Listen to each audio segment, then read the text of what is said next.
Testing, 1, 2, 3. Hello everyone, this is Film Story. How are you? I woke up in the morning around 6 a.m. and I found this light and I thought this is so beautiful. So I couldn't resist but start rolling my camera and film myself. In my recent video, I made a cinematic vlog with the story of my definition of beauty. But the funny thing is, I didn't plan it at all. It just happened, and it turned out beautifully. I thought to myself about my filmmaking journey, and that was one of my biggest strengths, I would say, or one of my most enjoyable approach to the filmmaking, which is making something out of random things happening around in our lives. And I would call this kind of video an accidental film.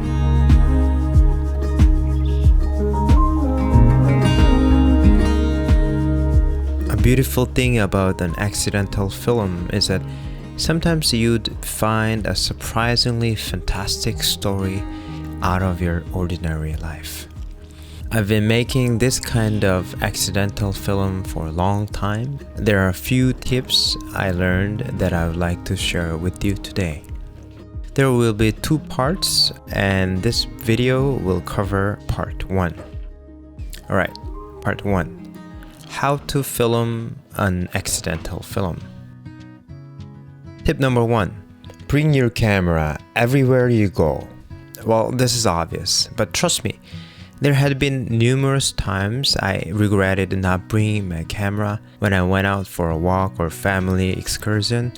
You never know what kind of amazing things will happen in front of your eyes. If possible, always carry a camera with you, or at least a cell phone, and get ready to press the record button. Tip number 2.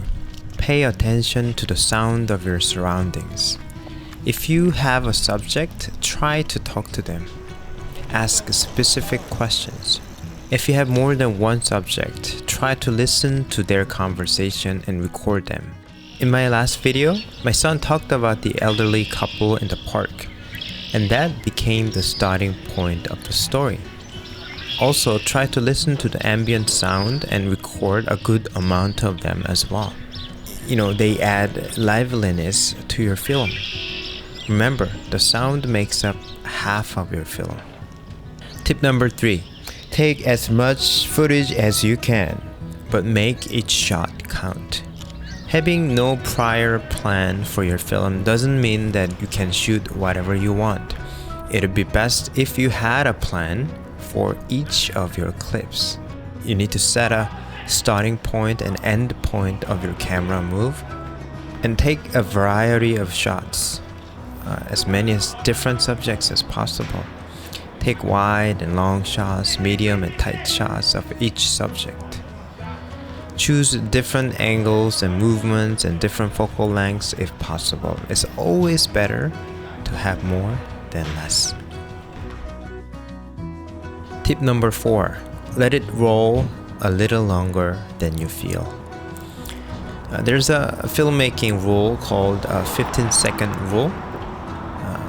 When you are getting a shot, make sure you record for at least 15 seconds.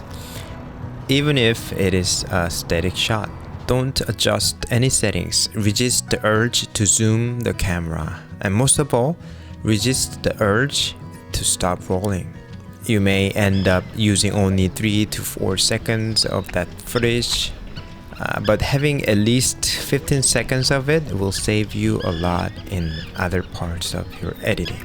Besides, for me, there have been so many occasions when something unique happened soon after I hit the stop button.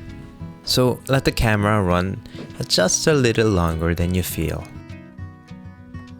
Tip number 5. Learn how to use the given light.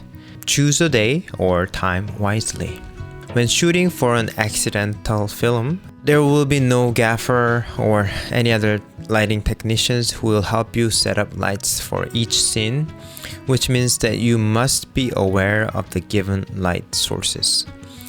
Before you run your camera, check to see where the light is coming from and try to find the best spot to frame your subject. For me, I intentionally choose golden hours and avoid harsh sunlight during the day. Also, I often use the backlight because it creates a beautiful scene and it adds character to your subject.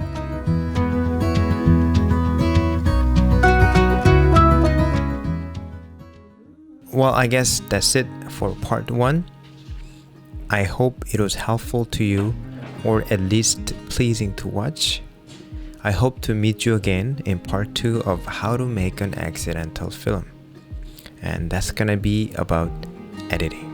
Stay safe and well, my friends. Bye.